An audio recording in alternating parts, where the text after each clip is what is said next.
Hi, friends. The campaign. All of my videos to date have been about battle mechanics, fighting on the battlefield, using units, strategy, and tactics. Let's talk a little bit about the campaign. I'm playing as the Duchy of Wei. You start out with Tao Tao leading your faction. Right now, it's Tao Pai. I own all of this.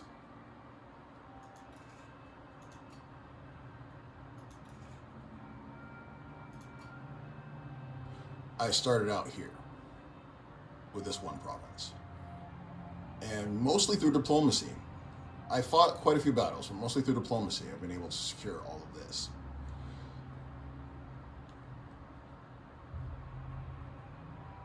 Diplomacy is a good place to start. For each one of the factions, not all of them, but most of them, you can perform a number of actions depending on your relationship with them. Insurmountable problems fade before whispered truths. I'm in a coalition with the Kingdom of Shuhan. And if you roll over in the diplomatic view, if you roll over a character, you get this drop down, this overlay rather, that describes to you the way that this particular character plays through the AI. It's very useful because it's actually pretty accurate. They will behave more or less as you see written here when you're playing the campaign against the AI.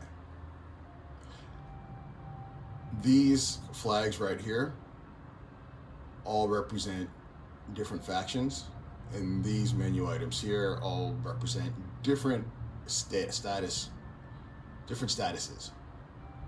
with their allies or with their enemies and trade partners.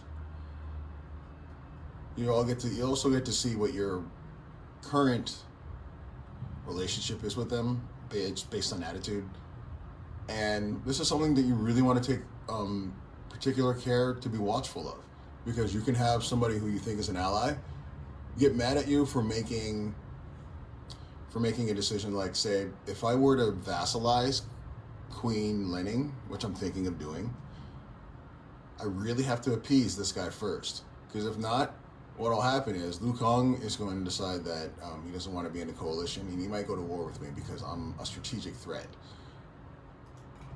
So what I like to do, and this is really useful because the Duchy of Wei, or Tao Pai, we have credibility as our unique power.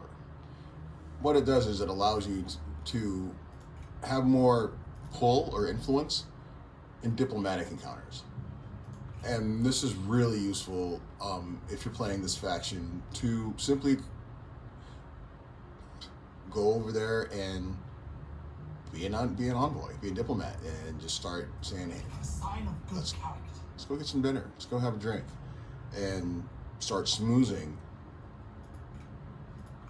your ally or even your enemy. And I'm going to do it now as an example. If you do it enough, I think I have enough credibility. It builds up every turn. Then, and you also get to see what the impact will be. Like, you see that it'll have a positive +20 to attitude. What good news? And it went from yellow to green, and now we're getting closer. Now we're friendly. Before it was neutral.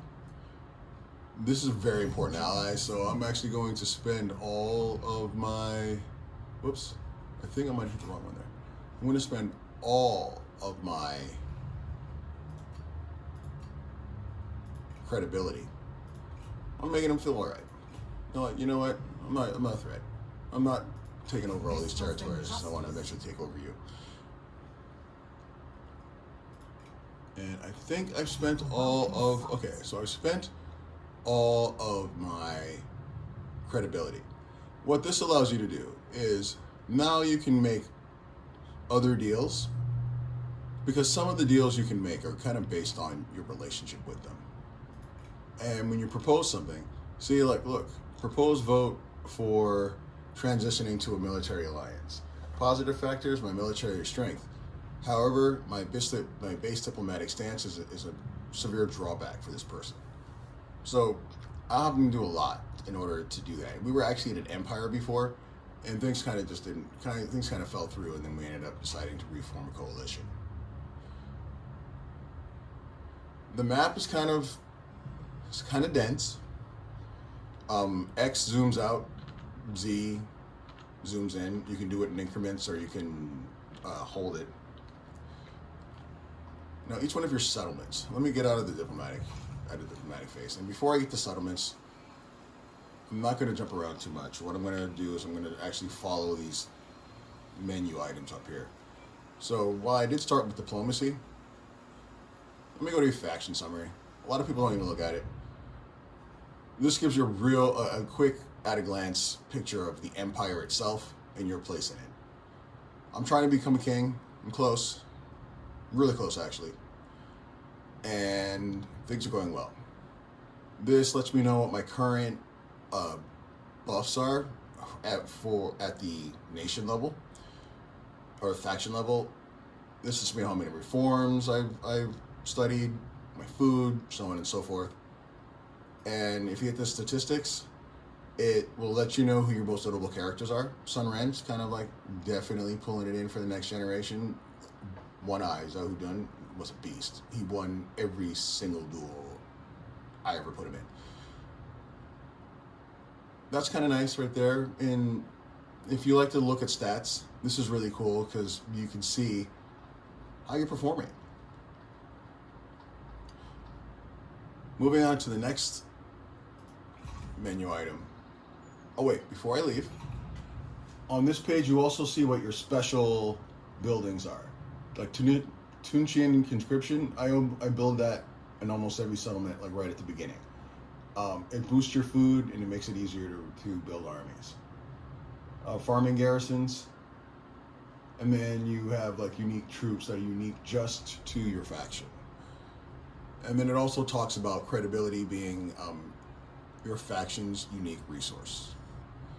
And our playstyle is diplomatic manipulation, which I've been trying to stick pretty close to. Now you have your court. I'm gonna get a little complex here. This right here is pretty straightforward. You have your administrators, and each administrator, based on a number of factors that has to do with what they're bringing to the table, will either aid. In some cases, they're a bad choice and will actually be a detriment to something you assign them to. So how you assign them is very important. I have all the faction options open now, or filled now. When you start out, you can only appoint 1 or 2 administrators, and you can only appoint your chancellor and grand commandant.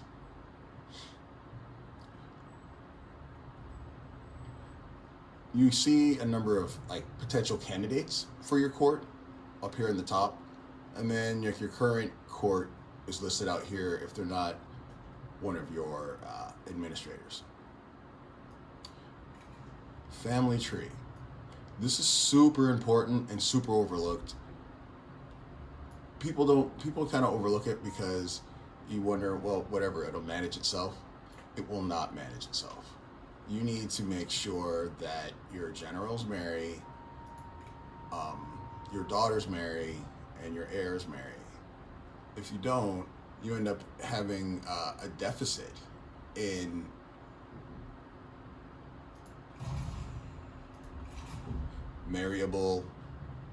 not only marryable people, but possible generals and whatnot.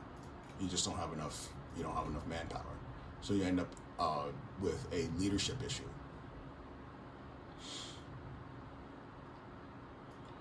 The family tree is quite vast at this point, and it's a good way to lock in a relationship with a potential rival or someone you think might actually be a potential a potential ally. How old is he? All right, he's got a few more years, so while it loads.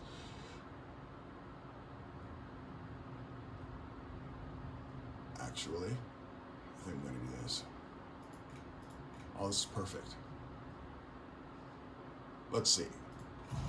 This might work out if they like each other. They do like each other. And you really want to make sure you do that because if you make a good marriage, then they'll have lots of offspring, and they become your court nobles and your generals and your princesses and your heirs. Without it, you actually start running out of them, and it's a hard place to be in this game because then it becomes expensive. You have to start buying them.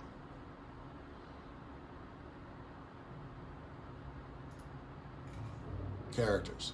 This is a kind of a dense page, but it's really useful. You can look at it. You can look up a particular character and then see what their relationship is with other people on the campaign map. Not only allies, enemies as well.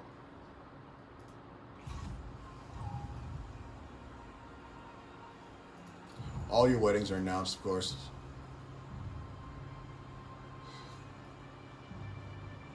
Reforms.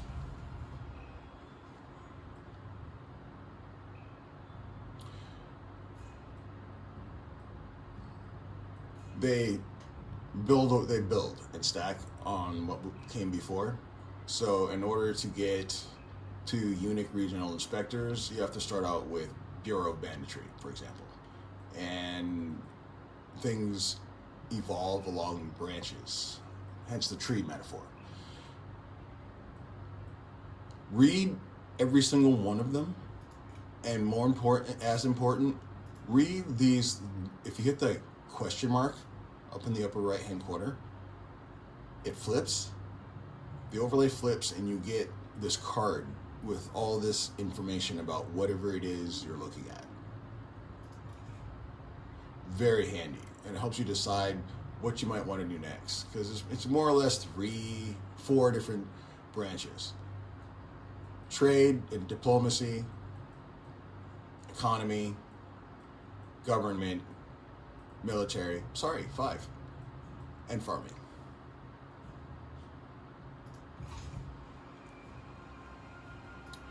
Using spies. Very tricky in this game. I've used them well before. In this particular campaign, I'm not using them so much. In particular, because when a spy is found, it causes a deep diplomatic dip in whoever finds it. And I'm surrounded by friendly neighbors right now, more or less, because I've been maintaining my relationships, hence the diplomatic manipulation. And all my enemies are here in this one direction, where I've been concentrating the majority of my 4 armies. 5 armies. So that's something to look out for.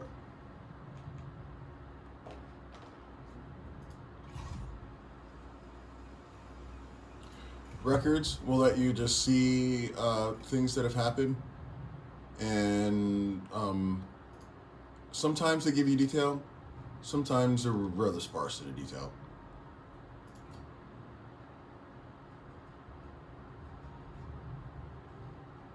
And you can look at a character and see, okay, when was the last thing that happened with this character and someone.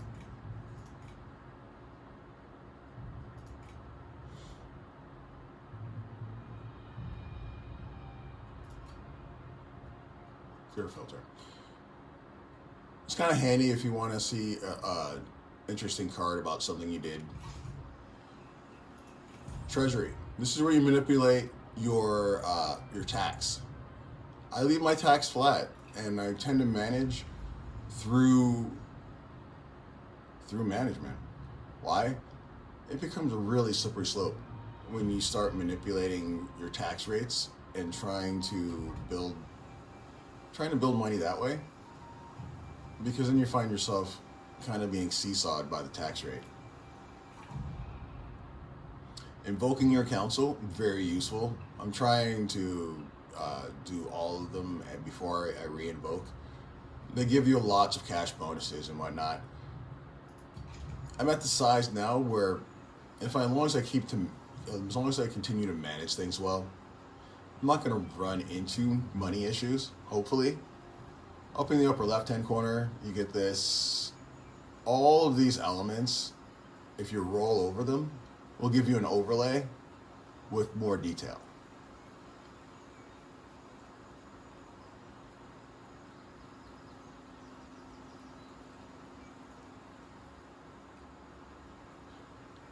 Switching gears. Missions down here in the lower right hand corner, above your global menu or global map. Characters, you can easily access your characters from here. Something that was introduced after the game was released that I kind of like is, he's my general in chief. Let me see, who needs Blood Dragon, Master of the Hunt,